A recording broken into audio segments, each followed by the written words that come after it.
Welcome to Last Week K-Pop News for the third week of May 2019. My name is Prasha and I will be your salty host for this week's episode. First up, we have new releases. Winner made their comeback with Ah Yeah, and when the music producer asked them what kind of color palette they wanted, she just looked them straight in the eyes and said, all of them. Wiki Mickey came back with Picky Picky. That's a sentence. An attempt to make us all believe that half the members are way too old to go to high school. I've caught on to you. You're too old for this. Exit came back with Me&You, which while I admit I don't speak Korean, I'm pretty sure is a confession tape to how they all murdered their husbands. We stan. Ladies Code finally made their comeback with Feedback, and in the music video they're kind enough to show us them getting ready to shoot the music video. I think. Kind of just seems like it's an entire prep video. Maybe it's a behind the scenes video. Hyuk from V.O.S came back with the song If Only. This isn't even a real comeback. It doesn't even have a music video. Don't even like this type of music, but I really miss N and V.O.S. So yeah, this is what I get. Also, on the day of recording, it's the 7th anniversary of V.O.S. So we have that. I miss N. Does everybody miss N? It's gonna be so long until V.O.S comes back. How will we ever survive? On the topic of something called N Flying came back with Leave It. Great song with a low-cost music video. It's kinda sad that it seems that all the fans they got from Rooftop kinda didn't stay. Go give it a listen. It's a really good song. Eric Nam. I'm so sure I'm not pronouncing that right. Let's go with it anyway. Came back with Runaway. He has such a lovely voice, and he seems so sweet, but goddammit I hate ballads. I hate them so much. Since the news this week is kinda longer, I'm gonna cut the releases here. There are more, but this is like the big ones that I listen to. Let's start with the happy news, and then slowly work our way towards the news that get me more and more sad, and probably gets people more and more angry with me. V.O.S member Hyunjun, oh that's not pronounced right, but Google is not helping me, is expecting his second kid with his wife. For the newer fans among here, V.O.S is an older group that's been together since 2004, mostly focused on R&B. They aren't crazily active, but they did promote in 2018. Best wishes to him and the human parasite growing inside his wife. Especially since they have to struggle to get the second kid and had to go through a lot of IV fertilization. Time for the obligatory BTS news. BTS was on Stephen Colbert. While you all probably know my opinion of American show and stuff and all the things I don't care about, the Colbert Show is actually one of the few I actually watch. That and Last Week Tonight. I will admit maybe it was a bit cringy, but it was actually a pretty good watch. They did a bit comparing them to the Beatles without being too serious. So yeah, I kinda liked it. Shit ton of different groups had teasers coming out, including but not limited to ATEEZ, everybody's favorite cowboys, ONE-US, the Valkyries without actually being Valkyries, Teen Top, who are far from teens anymore, Leo from V.O.S, my favorite tsundere cat, Cherry Bullet, the rookie to actually gaming video games. Personally, I'm looking forward to the tsundere cats and the Yeehaw cowboys the most, but I have hope for everybody as we are in summer bop season. Now we should probably go to the main of what this video is gonna be about.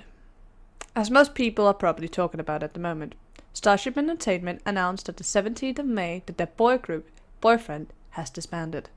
Let's talk a little about this, and please, I'm gonna try to be as objective as possible, so please try to understand my points. Because my hot take is that honestly, this is probably the best for them. Boyfriend, for the people who doesn't know, debuted in 2011 with the single Boyfriend, Not That Creative, which was not greatly received, especially by the critics in South Korea. That sadly set the tone for the next 8 years of the group. It doesn't matter if you think the song is good, it doesn't matter if I think the song is good. What matters is that objectively, the critics and the Korean public was not very hot on this release. Over the span of the next 8 years, they have had 4 singles in Korean, 1 album, which was their debut album, and 4 EPs. Their most successful track was Don't Touch Me Girl, with around 450,000 sales over the last 8 years for the single. Which sounds good, but with their peak position across all their songs, being around 40 on the Gaon chart, it supports the claim that this is a group that is internationally loved, that the Korean public does not care about. So what does the company do? They have a group that is kind of successful with international fans, but no love at home. They have one choice. They send them to Japan. And they were pretty damn successful in Japan, and generally internationally. They were the first group to hold a concert in Puerto Rico. That's not pronounced right, but I can't roll my ass like that. They did the music for Detective Conan. They were successful, don't get me wrong. Internationally, especially in Japan, they were successful. But the few times that they actually tried in Korea, the answer from the public was more or less lukewarm. Each comeback performed worse than the last one. So can you really blame Starship for not trying? Yes, we can. The answer is yes, we can definitely blame them. I'm gonna be honest with you. I think that Boyfriend was sadly just not the tone that Korea wanted for their boy groups at the moment. Just let's compare the most recent Boyfriend song to the most recent songs from label mates Monster X.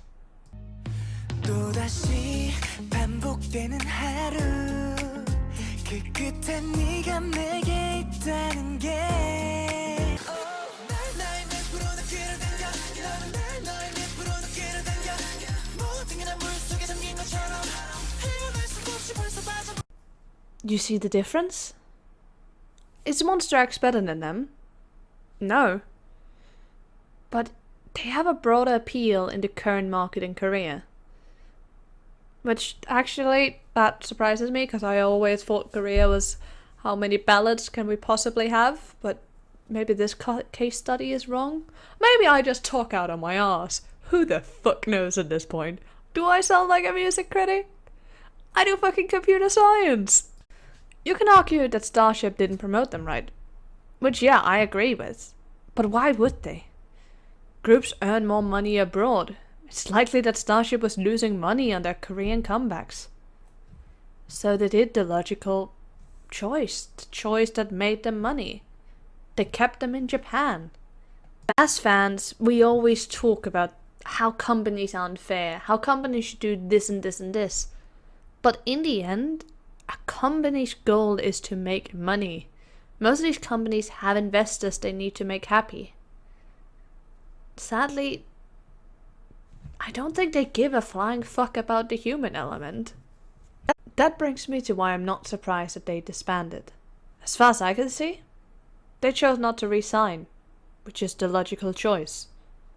Yeah, they'll probably be damn successful in Japan. But how would you like to spend most of your life away from your family and friends?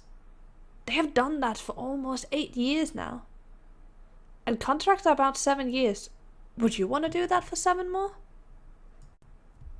Last but not least, let's talk about the age thing. Boyfriend is a male group. And with the rules changed about military service, they can no longer push their military service to above 30. So let us talk about some of the ages of some of the members. Let's butcher some names that I can't pronounce because none of these guys have decided on stage names. Donghyun is 30. Hyunsung is 25.